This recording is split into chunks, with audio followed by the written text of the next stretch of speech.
കഴിഞ്ഞ 3 തലമുറയായിട്ട് പ്രവർത്തിക്കുന്ന ഈ കട അസീറിന്റെ കട എന്നാണ് അറിയപ്പെടുന്നത്. വർഷങ്ങളായിട്ട് വിറകടുപ്പിൽ മാത്രം പാകം ചെയ്ത് വീട്ടിലെ ഊണെന്ന കൺസെപ്റ്റിൽ നമുക്ക് ഉച്ചഭക്ഷണം തരുന്ന ഒരു കടയിലാണ് നമ്മൾ ഇന്നുള്ളത്.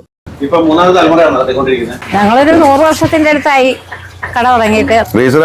ഇവിടെ ഇല്ല, അത് അപ്പാപ്പ പൊളിച്ചുണ്ടാക്കുക അറിയും. 4 കൂട്ടം കറികൾ കൂട്ടിയുള്ള ഊണാ കൊടുക്കുന്നത്.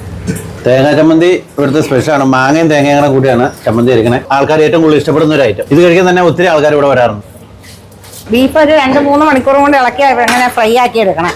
ഇത് ഉച്ചയ്ക്ക് ചോറിന് കൊടുക്കാനുള്ള. നമ്മൾ കറക്റ്റ് 12 മണിയാകുമ്പോൾ നമ്മൾ ഊണ് ആരംഭിക്കും. ഇവിടെ ഈ ഊണിന്റെ ഏറ്റവും പ്രധാനപ്പെട്ട വിഭവമാണ് ബീഫ് ഫ്രൈ. ഈ ഒരു നാടൻ ഊണും ബീഫ് ഫ്രൈയും കഴിക്കാൻ 12 മണിക്ക് തിരക്ക് തുടങ്ങും കേട്ടോ. തിരക്കെന്ന് പറഞ്ഞാൽ നല്ലൊരു തിരക്ക്. തൊടുപുഴ എവിടെ വന്നാലും ഇവിടെ വന്നാൽ ഊണ് കഴിക്കുള്ളൂ. നല്ല ഫുഡ്, നല്ല മീൻ വറുത്ത് കിട്ടും, നല്ല ബീഫ്. നമ്മളെ ഊണ് കഴിച്ചു കഴിഞ്ഞു കഴിഞ്ഞാൽ വയറും നിറയും, അതുപോലെ മനസ്സും നിറയും.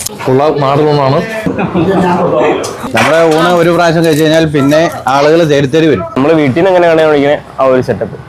കറികളാണെങ്കിലും തോരനുകളാണെങ്കിലും നല്ല ഫുഡാണ്. ഞങ്ങളോട് ഒരു ഫ്രണ്ട് റെക്കമെൻഡ് ചെയ്തിട്ടാണ് വന്നത്. നല്ല ഫുഡാണെന്ന് പറഞ്ഞിട്ടാണ്. ഞങ്ങൾ 2 മീൽസും ഒരു ബീഫും കൊഴുവയാണ് പറഞ്ഞത്. ഞങ്ങൾക്ക് എല്ലാം ഇഷ്ടപ്പെട്ടു. ഊണ് തന്നെയാണെങ്കിലും അതിൻ്റെ കൂടെ വരുന്ന കറികൾ നമ്മൾ വീട്ടിലുണ്ടാക്കുന്ന പോലെ രുചിയാണ്. വളരെ ഹെൽത്തി ആയിട്ട് നല്ല വിലയിൽ തൊടുപുഴയിൽ ഊണ് കിട്ടുന്ന ഒരു സ്ഥലമാണ്. എല്ലാവരും ഒന്ന് ട്രൈ ചെയ്തിരിക്കേണ്ടതാണ്. അസീറിന്റെ കട എന്നാണ് അറിയപ്പെടുന്നത്.